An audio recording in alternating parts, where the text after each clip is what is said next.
주유소는 대체에너지 차량의 등장과 연료 체계의 변화로 점차 사라지고 있습니다. 보존 가치에도 불구하고 미관상의 이유로 철거 논의가 있었던 시와우 송전탑에서 시작됩니다. 철거 대신 송전탑을 해상 리조트로 재탄생시켜 관광자원으로 활용할 것을 제안합니다. 기존의 산업과 주거를 융합해 단절된 환경을 개선하고자 했습니다.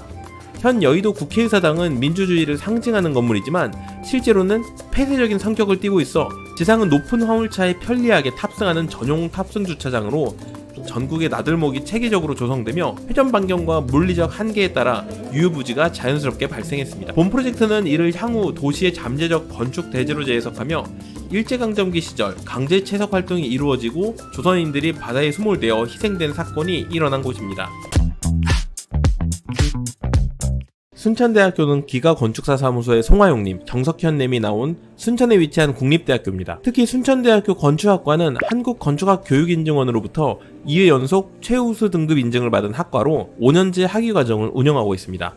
송성옥 교수님의 초대로 순천대학교 건축학과 졸업전시를 보러 갔습니다. 순천대학교는 1935년 선각자 우석 김종익 선생이 민족의식의 계몽과 유능한 인재 양성을 위해 특지를 기부하며 순천공립농업학교로 시작되었습니다. 이후 1979년에 대학의 편제인 순천농업전문대학으로 승격해 고등교육기관으로 자리잡게 되었습니다. 1982년에는 4년제 대학으로서의 개편과 함께 건축공학과 등 10개 학과를 개설하였고 2002년에는 5년제 건축학과와 4년제 건축공학과로 분리되었습니다. 2000년에는 교육인적자원부의 재정지원평가에서 전국 182개 대학 중 종합 17위를 차지했으며 국립대학 내부혁신평가에서 44개의 국립대학 중 10개 우수대학에 선정되기도 했습니다. 무엇보다 순천대학교 건축학과는 송성옥 교수님 보유학과로 앞으로가 더욱 기대되기도 합니다. 전시장에 도착하자마자 교수님께서 한 작품씩 모두 설명해 주셨는데 그 열정이 정말 대단하셨습니다.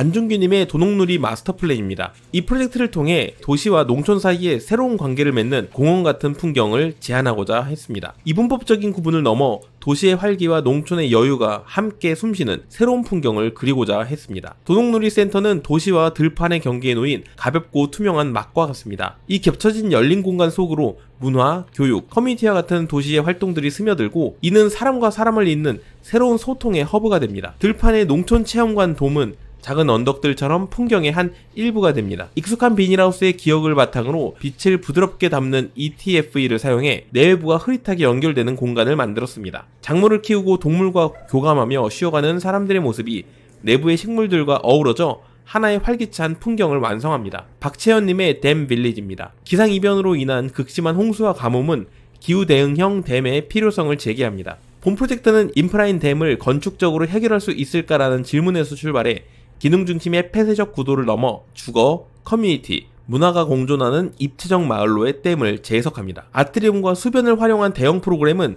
주거와 유기적으로 연결되어 자연 채광과 환기를 확보하고 층간 교류와 커뮤니티 형성을 촉진합니다. 이를 통해 댐은 단순한 기반 시설을 넘어 사람들이 정주할 수 있는 지속 가능한 생활 환경으로 확장됩니다. 스몰 위기 마을의 기억을 품은 이곳은 이동과 정주의 경계에 선 사람들을 위한 새로운 정착지로 기능하며 노인을 위한 주거와 공유 커뮤니티, 문화, 휴식 공간이 통합된 삶을 제안합니다. 이동천님의 순광주유소입니다. 주유소는 대체에너지 차량의 등장과 연료 체계의 변화로 점차 사라지고 있습니다. 그러나 주유소 철거에는 막대한 비용이 소요되어 대한민국에서는 이른바 좀비 주유소가 사회적인 문제로 대두되었습니다. 이러한 문제를 해결하기 위해 본 프로젝트는 주유소를 단순한 에너지 공급소가 아닌 새로운 도시적 자원으로 재해석하고자 했습니다. 현재 주유소의 도시적 문제는 공간 활용의 비효율성에 있습니다. 넓은 부지와 낮은 건축 밀도를 가졌음에도 불구하고 대부분 주유 기능에만 머무르며 도심 속에서 공공성과 문화성이 결여되어 있습니다. 본 설계에서는 법령상 필수 요소인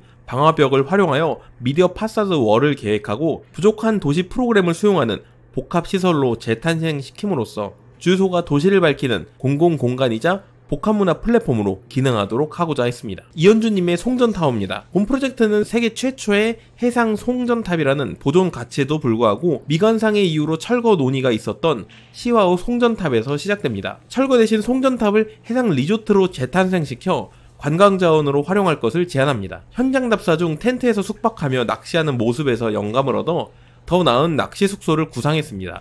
설계는 송전탑의 상징인 다이아몬드 트러스 구조를 건축 언어로 삼았습니다. 낚시 리조트는 이 다이아몬드 형태를 직접 차용했으며 중앙의 레스토랑은 다이아몬드의 절반인 삼각형 형태로 디자인하여 조형적 통일감을 주었습니다. 특히 초장집은 바다와 수족관을 동시에 전망할 수 있도록 일부를 띄워 계획했고, 갯벌 숙소는 간조와 만조의 차를 온전히 느낄 수 있도록 설계하여 특별한 경험을 선사하고자 했습니다. 이 프로젝트는 단순한 송전탑에 새로운 가능성을 부여하고 잠재력을 재발견하는 데 의미를 두고자 합니다. 강하선님의 소방학교입니다. 매년 수만 건의 화재 및 사고와 고층 건물 증가, 도심 밀집화로 인해 특수훈련받은 소방인력의 확보가 절실합니다. 2017년 이후 소방인력은 충원되나 급격한 확대로 인해 24주의 기본교육을 받지 못한 소방관들이 현장으로 투입되었습니다. 그로 인해 최근 3년간 안전사고를 당한 소방관 중 44%가 교육 미이수 새내기 소방관으로 확인되었습니다. 이는 실전 중심 교육시설과 훈련의 필요성을 제기합니다. 소방관들의 교육은 24주로 충분할까요? 이들의 사고 예방 및 전문적 교육을 위한 대학을 제안합니다. 경찰 공무원, 군무원과 같이 현장 중심 인력을 위한 대학은 있지만 이들을 위한 대학은 없습니다. 국내 24주 교육장인 소방학교는 대부분 도심 외곽에 위치해 도심 재난 대응에 한계가 있습니다. 도심의 고밀도화가 가속화되는 상황에서 도심 실습 중심의 소방 교육시설 도입이 필요하기에 도심지로 선정합니다. 이러한 입지를 고려해 넓은 부지가 아닌 집약적, 수직적인 대학을 제안합니다. 조성빈님의 주산 목합입니다. 이 프로젝트는 산업과 주거가 공존할 수 있는 새로운 형태를 계획했습니다. 대상지는 인천 국가산업단지로 기존의 산업과 주거를 융합해 단절된 환경을 개선하고자 했습니다. 저층부에는 산업시설을 배치해 기능적 효율성을 확보하고 상층부에는 주거 공간을 두어 생활 프로그램을 담았습니다. 이때 두 영역은 단순히 위아래로 분리되는 것이 아니라 수직코어와 외부 공간을 통해 유기적으로 연계되도록 계획했고, 또한 산업시설의 옥상을 조경 및 휴게 공간으로 활용하여 근로자와 거주자가 함께 이용할 수 있는 커뮤니티 공간을 마련함으로써 프로그램 간 경계를 완화했습니다. 주거 내부에는 실내 정원을 도입하여 외부 시선을 차단하는 동시에 쾌적한 휴식 공간을 제공하도록 설계했습니다. 조수빈님의 클로즈드 스쿨, 오픈 스쿨입니다. 광주광역시 주월동에는 지방소멸과 더불어 학력 인구 감소로 인해 폐교 위기에 처한 대강여고와 서진여고가 있습니다. 두 학교의 진입로에 위치한 폐건물인 서진병원은 40년 동안 미완공 상태로 방치되어 학생들의 등하굣길에 위험한 요소로 작용하고 있습니다. 이를 해결하기 위해 먼저 사이트 인근 푸른길 공원의 녹지축을 사이트 내로 끌어들여 녹지 공간이 부족했던 학생들에게 녹지를 경험할 기회를 제공하고자 했습니다. 다음으로 각각 레벨이 다른 세 건물을 브릿지로 연결하고 서진병원과 대강여고를 잇는 브릿지에는 실내 운동장을, 두 학교를 잇는 브릿지에는 급식실을 계획하였으며 폐건물은 도서관으로 리노베이션했습니다. 마지막으로 기존의 노후화된 체육관을 철거하고 유유부지의 두 학교가 모두 사용할 수 있는 체육관을 신축했습니다. 이러한 리노베이션 계획을 통해 학생들에게 보다 나은 교육 환경을 제공하고자 했습니다. 이빈지님의 새로운입니다. 현 여의도 국회의사당은 민주주의를 상징하는 건물이지만 실제로는 폐쇄적인 성격을 띠고 있어 민주주의 정신과는 모순된 모습을 보이고 있습니다. 이에 따라 이전이 추진되는 세종 국회의사당은 더욱 개방적이고 민주적인 국회의사당으로 계획되었습니다. 부지 주변에는 금강과 세종 호수공원이 위치해 있으며 이 수공간을 끌어들여 마스터 플랜을 구상했습니다. 국회의사당은 좌우 대칭으로 배치하여 중심성을 강조하였고, 시민들이 함께 즐기고 목소리를 낼 수 있는 공원을 수정전의 패턴을 차용해 조성했습니다. 건축적으로는 민주주의를 상징하는 기존의 돔을 뒤집어 본회의장으로 설계했으며, 기존처럼 의장만을 바라보는 방식이 아니라 국회의원들이 서로를 마주보도록 배치했습니다. 또한 그 위로 시민들이 회의 과정을 직접 지켜볼 수 있는 공간을 마련해 민주적 상징성을 강화했습니다. 저층부는 기존 국회의사당처럼 옹벽으로 막힌 구조가 아니라 벽과 문을 없애 누구나 자유롭게 드나들 수 있는 열린 공간으로 계획했습니다. 이준우님의 브레이크 포인트입니다. 본 작품은 기존 휴게소에 협소한 화물차 라운지를 대신하는 새로운 화물차 전용 휴게소입니다. 화물차 통행량이 가장 많은 중부 내륙 서산 영덕 고속도로의 교차부이자 한반도 중심 지점인 상주 임시휴게소 부지를 선정하여 중간 거점 역할을 하면서 산업환경 속 운전자들에게 자연 속 휴식을 제공하는 것을 목표로 합니다. 지상은 높은 화물차에 편리하게 탑승하는 전용 탑승 주차장으로, 지하는 휴게시설과 차량 정비 공간을 두고 산림 선큰을 도입해 지하에서도 자연을 경험할 수 있도록 했습니다. 경사 지형에는 전망대를 계획했고, 브릿지는 단절된 녹지를 연결하는 메스로 산림을 추상화한 트러스 구조와 전면 커튼월, 식재를 통해 자연적인 공간을 형성했습니다. 2층은 화물차 전시장, 편의 휴게시설이 있는 라운지, 진료실을 배치하고 장시간 차량 생활을 하는 운전자를 위해 전용 객실을 계획한 후 녹지 방향으로 돌출된 스파 공간에서 피로를 풀도록 했습니다. 최상부는 러닝트랙을 두어 개방된 녹지 속에서 장시간 운전한 몸을 풀 수 있도록 했습니다. 신담비님의 그린 스마트 팜 스쿨 인더스트리얼 리파밍입니다. 국립순천대학교는 2023년 글로컬 대학으로 지정되며 지역 기반 혁신의 거점으로 변모하고 있습니다. 학력 인구 감소와 지방대 위기 속에서 국립순천대학교는 대학 체계를 스쿨 체계로 개편하고 3개의 스쿨 중 그린 스마트 팜 스쿨을 통해 교육, 산업, 지역을 아우르는 새로운 비전을 제시합니다. 본 프로젝트는 기존 순천대 산업과학대학 건물을 포함한 총 6동 건물의 리노베이션을 바탕으로 교육동, 산업동, 공공동, 부가 프로그램 공간을 유기적으로 연결합니다. 교육동은 전공별 특화 학습 공간을 제공하며 산업동은 스마트팜 재배물의 가공, 선별, 브랜딩을 위한 연구 및 실험시설을 갖춥니다. 공공동은 주민을 위한 생태도서관, 스마트팜 체험존, 공유 연구실 등 지역사회와 교류할 수 있는 열린 플랫폼으로 계획됩니다. 또한 건물 간 연결부와 온실, 브릿지를 통해 각 공간의 기능을 유기적으로 통합합니다. 이를 통해 순천대는 단순한 교육기관을 넘어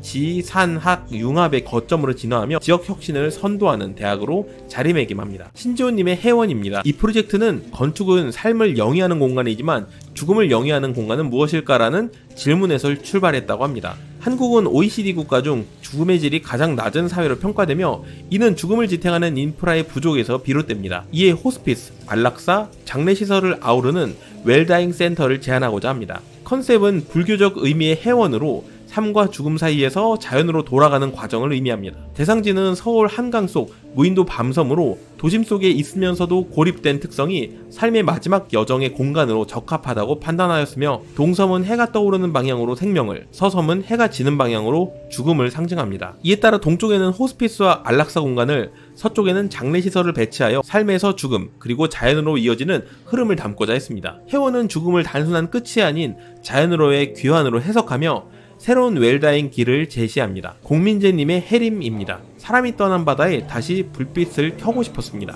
코로나 이후 영광은 관광산업이 침체되면서 활력을 잃었고 결국 지방 소멸의 위기까지 마주하게 되었습니다. 전국 관광 데이터에서 전남은 인기 관광지 상위권에 올랐지만 영광은 그 속에 포함되지 않았습니다. 백수 해안도로는 여전히 아름다운 풍경으로 주목을 받았지만 드라이브와 노을축제 외에 머무를 만한 즐길거리가 부족했고 주변 숙박시설은 낡아 매력을 이어주지 못했습니다. 이 프로젝트는 이런 현실을 바꾸기 위해 영광의 바다와 자연을 품은 해안 리조트를 계획했습니다. 단순히 잠을 자는 공간이 아니라 체험과 문화 그리고 휴식을 모두 담아낼 수 있는 리조트를 통해서 관광객이 머무는 시간을 늘리고 지역 경제와 복지 인프라가 함께 살아나는 선순환 구조를 만들고자 했습니다. 이 프로젝트는 잊혀져가는 영광에 새로운 희망을 불어넣고 지방소멸 문제에 대응할 수 있는 길을 제시합니다. 정석현님의 인터체인지 리버 파크입니다. 한번 저희 채널에서 인터뷰도 했었던 정석현님 작품입니다. 교통산업의 발전과 차량 증가로 전국의 나들목이 체계적으로 조성되며 회전 반경과 물리적 한계에 따라 유유부지가 자연스럽게 발생했습니다. 본 프로젝트는 이를 향후 도시의 잠재적 건축 대지로 재해석하며 특히 한강 축을 따라 20여 개의 IC가 도심과 맞닿은 서울에 주목했습니다. 도로망의 입체적 레벨 구조는 다중적 접근로를 제공하고 유유부지는 단절된 도시 조직을 연결하는 매개체가 됩니다. 이에 서울 마스터 플랜을 제시하고 활용 가능성과 관리 미흡 등을 고려하여 강동구 암사 IC를 첫 제한지로 선정했습니다. 시각적으로 분절된 구역의 핵심 요소를 흡수해 아쿠아틱 센터를 계획하며 프로그램, 동선, 형태를 도시 맥락 속에서 유기적으로 엮어내어 교통 인프라가 도시 공간의 단절이 아닌 통합의 매개가 될 수 있음을 보여줍니다. 배상준님의 300의 역사입니다. 상주는 오랫동안 농업 중심의 도시로 성장했지만 현재는 인구 감소와 산업 구조의 한계로 침체 위기를 겪고 있습니다. 본 프로젝트는 KTX 노선 신설을 계기로 상주역을 단순한 교통 거점에서 벗어나 도시와 농업을 연결하는 문화 복합형 역으로 재구성하는 데 초점을 두었습니다. 설계의 핵심 개념은 하이드로시스로 물의 흐름처럼 다양한 요소들이 만나고 흩어지며 새로운 관계망을 형성하는 상징을 담았습니다. 기존 철로를 지하화하여 도심과 농경지의 단절을 자연스럽게 연결하고 단절된 도시구조를 회복하도록 계획했습니다. 또한 상주의 정체성을 드러내는 300을 모티브로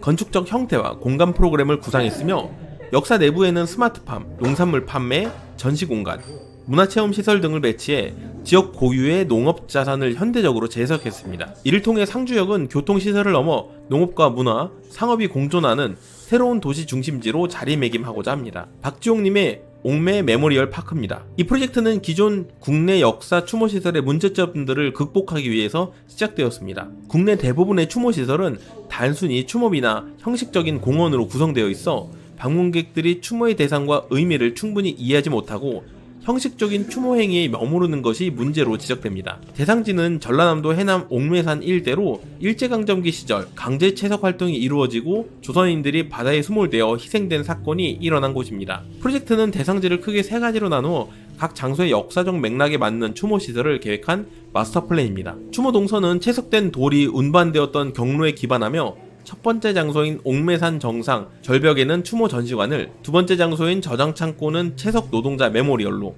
세 번째 장소인 선착장은 수몰 희생자 메모리얼로 계획했습니다. 또한 선착장 공지에 추모공원을 조성하여 추모객들의 휴게 공간을 마련하였습니다. 김홍영님의 호리존탈 홈리스 빌리지입니다. 도시는 낮과 밤이 다릅니다. 낮에는 수많은 사람이 바쁘게 움직이지만 밤이 되면 도심 한쪽 구성에는 다른 삶이 존재합니다.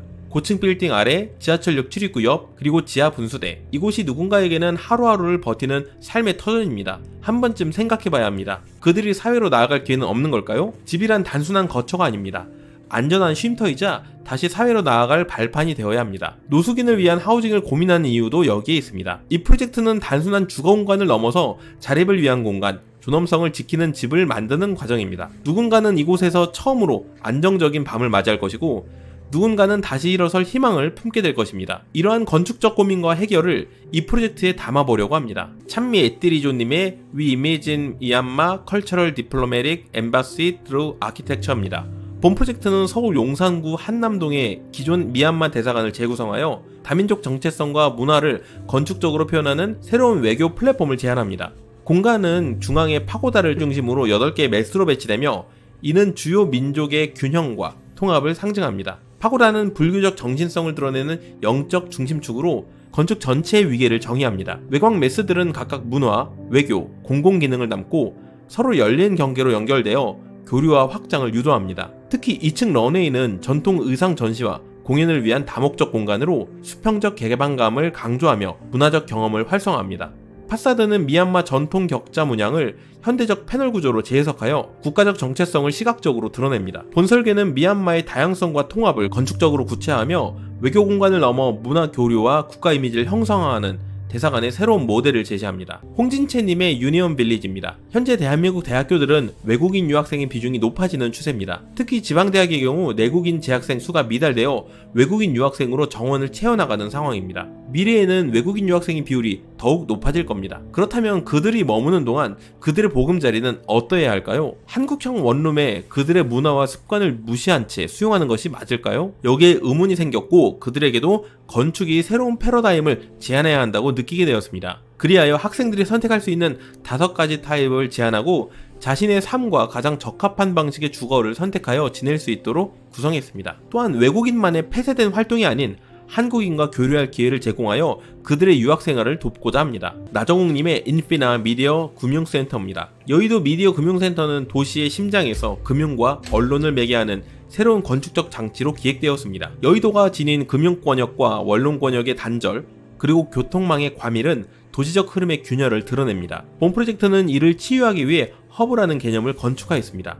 저층부는 체험적 전시와 관람형 프로그램을 담아 시민이 금융과 미디어를 직관적으로 경험할 수 있도록 했으며 대형 미디어 스크린은 실시간으로 데이터와 속보를 투영하는 거대한 미디어 캔버스로서의 도시의 맥박을 드러냅니다. 기존 교통 환승센터를 부지와 유기적으로 결합해 동선을 흡수함으로써 금융, 언론, 교통이 교차하는 입체적인 거점이자 열린 플랫폼으로 자리합니다. 결과적으로 이 프로젝트는 도시의 균열을 연결하는 가교이자 시민이 도시와 소통하는 공간을 목표로 했습니다. 이명훈님의 리팜입니다. 이 프로젝트는 지방의 폐아파트와 방치된 건물들을 수직 축산과 농업시설로 전환해 지속 가능한 먹거리 순환 시스템을 구축하는 실험적인 모델입니다. 수평적 확장의 한계를 맞이한 축산업, 혐오시설로 여겨진 축사가 버려진 아파트와 결합해 가축과 작물이 공존하는 생명의 거점으로 전환되는 가능성을 탐구했습니다. 최상층에는 빗물 집수시설을 두어 물을 모아 사료 생산과 농업에 활용하고 축사층은 다양한 가축을 수용합니다. 건물들은 연결 통로로 이어져 동물과 사람이 이동할 수 있으며 중간층 전체를 방목지로 조성해 생활성을 보장했습니다. 분뇨는 퇴비와 바이오가스로 전환하여 농업에 순환되고 생산물은 현장에서 가공되어 로컬푸드 시장과 연결됩니다. 리팜은 폐허가 된 건축물을 생명의 터전으로 되살리며 지역과 공생하는 가능성을 보여주는 시도입니다.